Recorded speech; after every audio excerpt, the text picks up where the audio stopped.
Hello guys, Art-Teeves here. This video covers the second part of modeling our stylized cartoony water pistol prop. Before we get started, I want to point out one mistake I made earlier. I didn't increase the size of UV chucks that have stickers on them. The model is still okay to show you the whole process, yet I'll possibly retexture it later and incorporate its UVs into a bigger pack that will include more toys and have a lower resolution. Before I start texturing, I paint my stickers in Photoshop. There isn't much to explain here. The tool of choice is a common hard brush. Sometimes I activate lazy mouse effect and simply paint vector-like lines on one layer and fill all cavities with a single color on each lower level. I create some kind of a white frame around my sticker by activating a stroke setting in Layer Style menu. Then I paint the rest of the frame and repeat adding a stroke, this time giving it some darker color. Obviously you want to keep the external stroke much thinner than the actual white frame. I repeat the same process when painting a gnome. This one was inspired by a few stickers I've googled up, but my character's parts and details were altered dramatically. At this stage you may want to consider altering your sticker's colors, the way they don't match some colors of the model you are going to paint.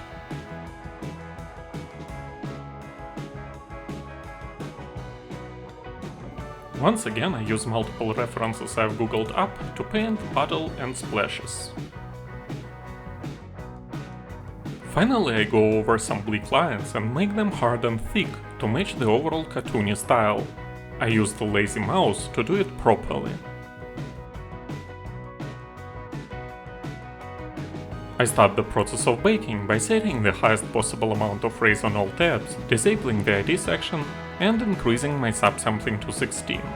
My tiling is also set to 16.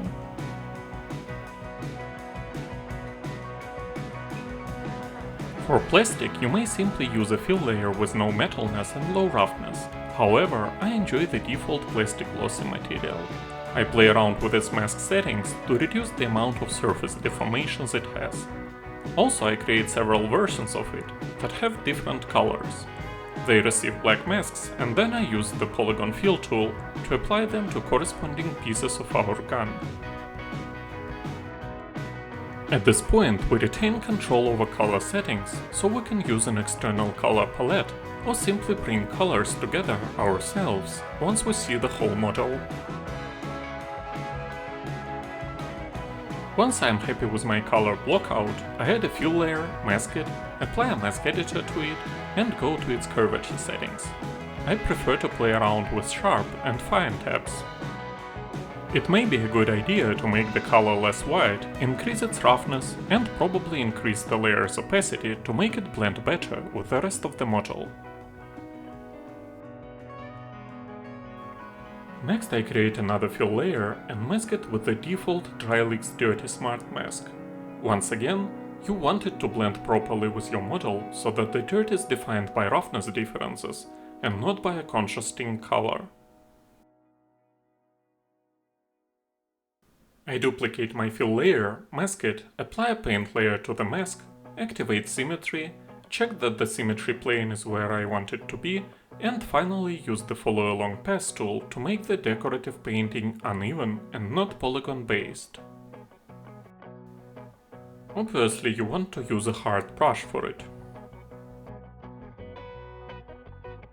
I repeat the same process several times with different paint layers. Also I create a dark colored layer with a negative height value to make some decorative indents and highlight some pieces of the handle and also the barrel. To place my gnome sticker, I put it into the base color tab of a new fill layer. I position it properly, rotate it, switch projection type to UV projection and UV wrap to none. Obviously you don't want to use anything but the base color on this material. I make this layer an anchor point, create a new fill layer, mask it, apply fill to my mask, and fill it with my anchor point to refer to our gnome base color area. Our referenced channel is set to base color, and our alpha behavior is set to extract alpha.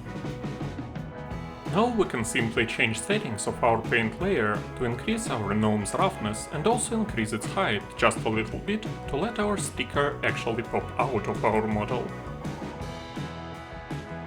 I repeat the same process for the dolphin sticker.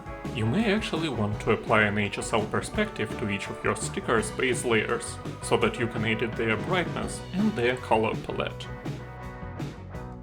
Finally, I create a fixed paint layer, set all of its blending options to pass through, and use the clone stamp tool to get rid of all visible seams.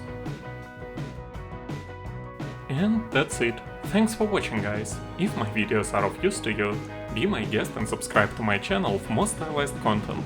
And most importantly, have a great day.